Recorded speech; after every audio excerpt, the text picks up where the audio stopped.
va l'americana, americana, americana.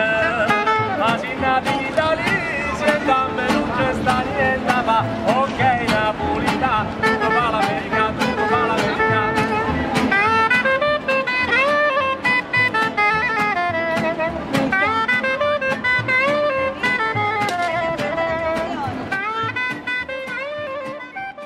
Bonjour à tous, cela fait très longtemps que je n'ai pas fait de vidéo. Je me trouve actuellement à Florence. Je vous montre un petit peu ce qui m'entoure. Alors j'ai décidé de filmer ce voyage pour me faire des souvenirs, pour vous en faire également, pour vous faire participer, pour vous montrer tout ce qu'on peut voir en quelques jours bien évidemment dans cette superbe ville. Je viens de Bologne, j'y ai passé la journée et la nuit. Je reste à Florence 7 jours, donc je vais pouvoir un petit peu également sortir de la ville pour explorer un petit peu plus la Toscane et je repartirai par Milan. Alors là je suis sûre de faire des vlogs sur la Toscane. Après le reste je ne suis pas sûre. Par exemple Bologne je n'ai pas fait de vidéo tout simplement parce que je voulais vraiment profiter, j'avais peu de temps. Florence j'ai plus le temps donc je vais vraiment pouvoir me poser, expliquer les choses et ça va être une bonne journée. Alors là je viens d'arriver, mes bagages sont ici.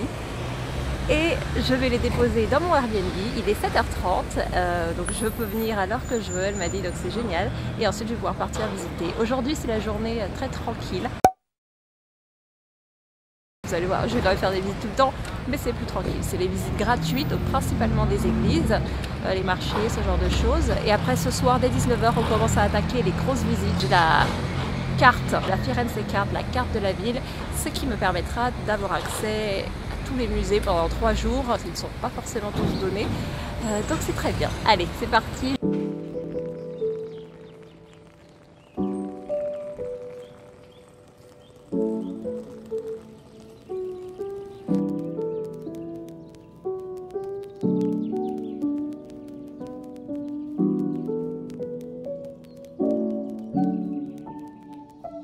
Et devinez quelle est ma première vision de Florence? Je vous présente le Ponte Vecchio, qui comme son nom l'indique est le plus vieux pont de la ville. Vous le verrez plus tard, il est composé de joailleries qui ont remplacé depuis longtemps les boucheries et tanneries. Je filme depuis le pont Santa Trinita. Pour les fans de la Divine Comédie, c'est ici que Dante et Béatrice se sont rencontrés. C'est le meilleur point de vue possible, notamment lors des célébrations de la Saint-Jean et son merveilleux feu d'artifice. Derrière moi, on aperçoit le pont de la Carrera, où se trouve l'un des meilleurs glaciers de la ville. Il a contribué à l'essentiel de mes repas nocturnes.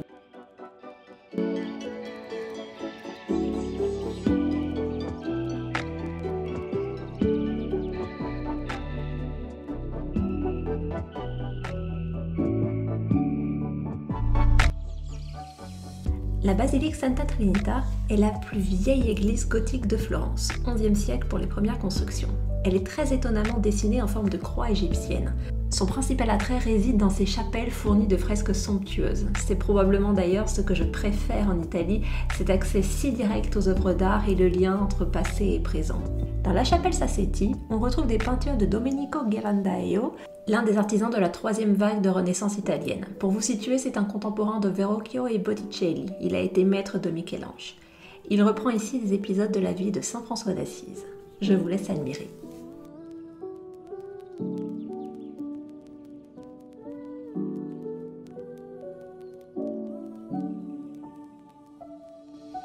Donc là nous sommes dans la Via Tornabuoni. Je sors d'ici, c'est la basilique Santa Trinita. Il y a énormément de magasins de luxe en fait. Ce qui est encore plus intéressant, ce sont les demeures.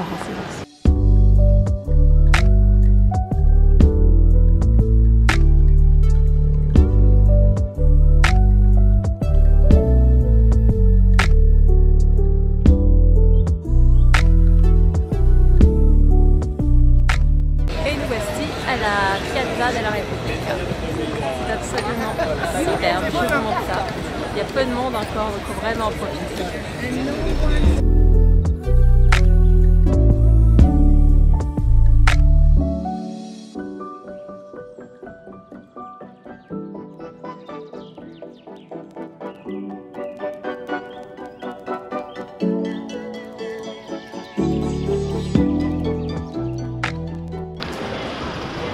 Hello! Mais attendez, je ne vous ai pas montré ma réaction en arrivant devant la cathédrale, c'est cadeau. Ah oui d'accord, on ne prévient pas du tout quand on arrive. Voilà. Regardez-moi ça, il y a tellement de détails. Vous voyez les 3 couleurs qu'il y a sur la cathédrale? C'est vraiment très fort, c'est superbe, c'est que du marbre. C'est magnifique. L'un de mes endroits préférés au monde est sans conteste le Duomo de Florence. Situé sur la piazza éponyme, le Duomo est accolé au campanile de Giotto et au Battistère San Giovanni, que l'on retrouvera un peu plus tard. En plus d'être superbe, il est fascinant sur le plan architectural. Saviez-vous que pour des raisons financières, cette cathédrale, la 3e plus grande église du monde, a passé plusieurs dizaines d'années sans dôme, sans toit? Sa coupole d'ailleurs, conçue par Brunelleschi, est à ce jour toujours un mystère et serait bien difficile à reproduire. Ok, en fait il y a une queue là. Mais elle n'est pas grande. Hein. Franchement je pense que je vais peut-être y aller. Alors vous voyez, je passe vite pour pas qu'on voit trop les visages. Ça c'est la petite file pour aller dans la coupole. Et là ça doit être la grande pour aller dans le dôme.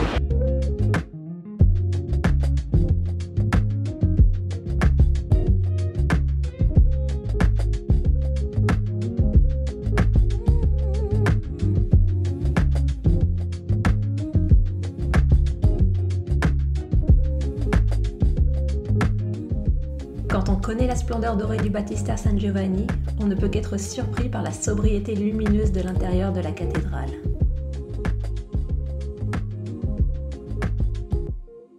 Outre les vitraux, seules 2 peintures, dont ce portrait de Dante tenant la Divine Comédie à la main, présentent des touches de couleur.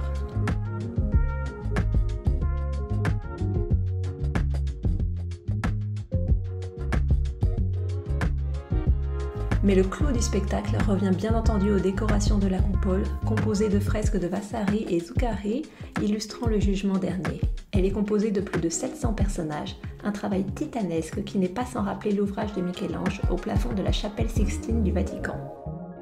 En dessous, le chœur octogonal fut le théâtre de nombreux événements dont les fans de films, séries et jeux vidéo se souviennent peut-être, avec la tentative d'assassinat de Laurent le Magnifique, le plus célèbre des Médicis, poignardé ici même, une attaque commanditée par les Pazzi en 1478 qui parvint entre autres à tuer son frère Julien.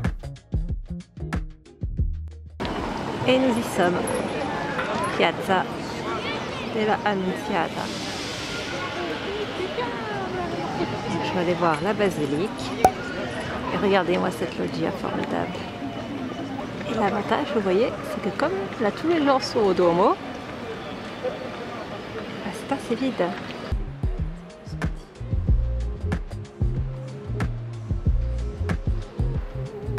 La basilique de la Santissima Annunziata présente de toute évidence un intérieur baroque. De la dorure, du marbre, des stucs. J'ai pu entrer pendant la messe, mais j'ai préféré ne pas filmer ce qui était proche de la nef. Celle-ci est entourée d'une dizaine de chapelles, riches en sculptures et tableaux. D'après la légende, l'un d'entre eux, présentant Marie, aurait été peint par les anges. Pour les plus humains, dirons-nous, on retrouve de grands noms, comme le Perugino, le maître de Raphaël.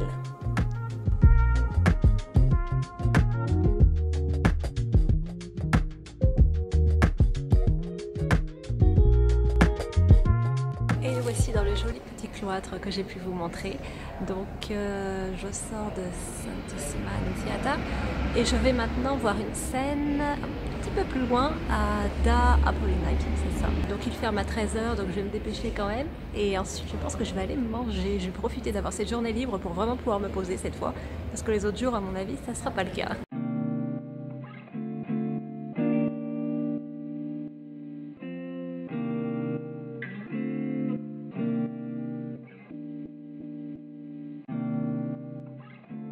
Bon, bah concrètement, je suis seule. Moi et mes passions. Voici la scène du réfectoire du couvent Santa Paolina, peinte par Andrea del Castagno. Une scène représente le dernier repas du Christ et de ses apôtres. La scène la plus connue est celle de Léonard de Vinci et se trouve à Milan. Au-dessus de la scène se trouve une peinture représentant la crucifixion. Sur le côté, Jésus sur la croix.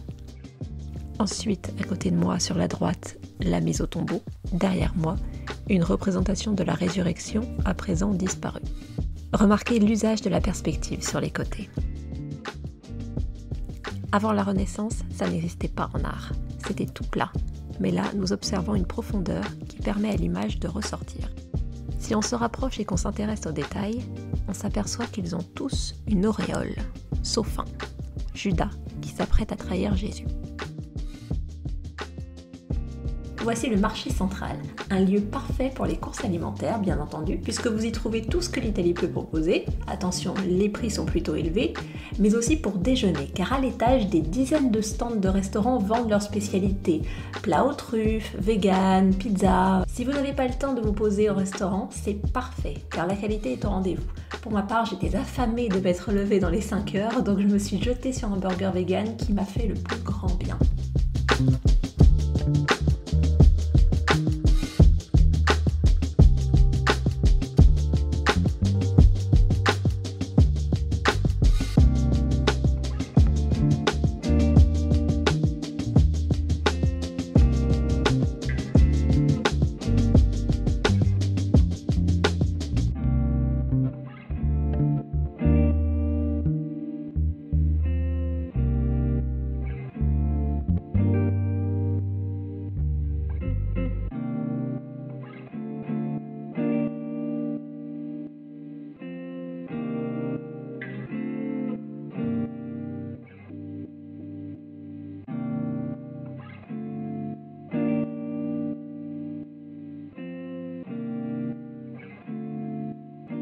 Salut! Alors là je suis rentrée un petit peu parce que je n'avais absolument plus de batterie dans mon appareil. Comme j'étais juste à côté, je me suis dit allez je passe, c'est extrêmement rapide. Parce que là j'ai encore une église, l'Uffizi, et peut-être le baptistère San Giovanni si j'ai le temps à voir et surtout s'il y a du monde en fait. Je suis dans ma petite chambre d'Airbnb, c'est très bien, c'est parfait, ça m'a marqué, super bien passé. L'hôtel est adorable, c'est vraiment bien. Donc j'en profite pour me reposer. Je ne sais pas si vous m'entendez parce que c'est bien placé.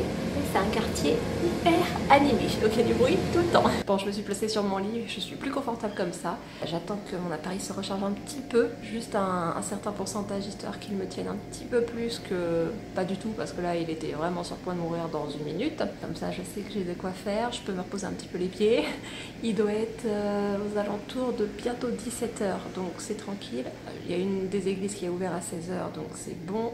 Ensuite je passe réserver mes places pour monter sur le dôme, parce que ça malheureusement malgré ma Firenze Card, donc comme j'ai déjà dit c'est un pass qui donne accès à tous les musées, malgré ça il faut tout de même réserver pour ce dôme là, c'est le seul musée où on doit réserver, les autres c'est bon, c'est un pass coup de fil en fait, plus l'entrée gratuite bien entendu, donc il faut que j'aille réserver ça. Je ne sais pas s'il y aura des places parce que c'est très demandé, donc à voir.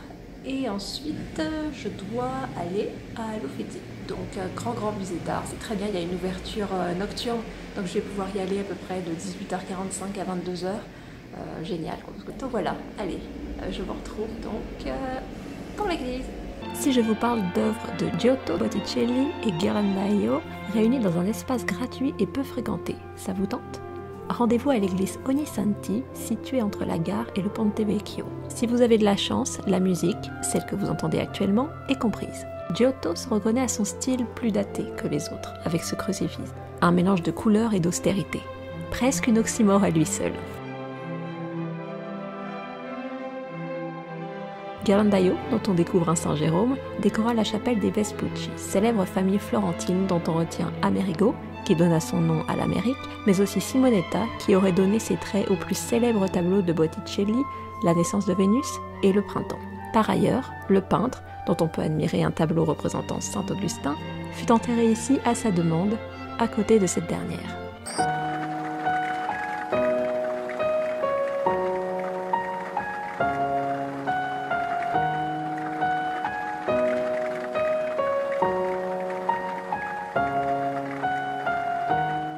Je le répète, mais vous savez, ces couleurs, le rose ressort tellement bien là. C'est bon, j'ai pris jeudi 17 h. Et me voici dans le baptistère San Giovanni. Regardez-moi ça. La splendeur. Mon Dieu. Ça fait très byzantin. Je vous explique un peu ce que je vois. Alors là, c'est de la décoration. Ça, c'est les différents anges selon leur hiérarchie. Dessous, ce sont les épisodes de la Bible. On voit Adam et Ève, par exemple. Ça, ce sont les épisodes de la vie de Joseph. Dessous, ce sont les épisodes de la vie de Marie et Jésus. Et encore dessous, ce sont les épisodes de la vie de Saint Jean. Et quand on se retourne, on se retrouve face au jugement dernier. Encore lui.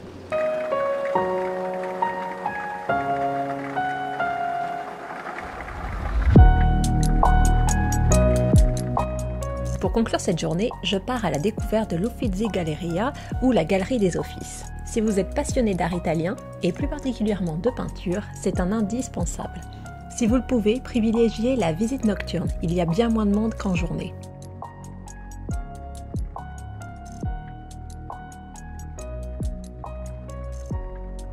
Ce qui est intéressant avec l'Uffizi, c'est que le lieu même est aussi fascinant que les œuvres. Admirez ses corridors par exemple. Construit au XVIe siècle pour y abriter des bureaux, d'où son nom, il est rapidement devenu un lieu de présentation et de conservation des collections d'art des Médicis, ce qui en fit le premier musée public au monde. J'ai la tête qui tourne en pensant que nous voyons exactement les mêmes choses que les visiteurs d'il y a 4 siècles. La visite commence au 2e étage avec les arts médiévaux. On retrouve Giotti, Cimabue, puis au fil des salles, d'autres noms célèbres apparaissent. Botticelli, De Vinci, Raphaël, Michel-Ange. Il y a même quelques peintres flamands. La peinture flamande, c'est un peu comme les drapeaux bretons ou algériens. On en trouve toujours quelque part. Dans un style parallèle d'ailleurs, la visite se conclut par les salles Caravage, Artemisia Gentileschi et autres de l'école du clair-obscur. Je vous laisse en profiter.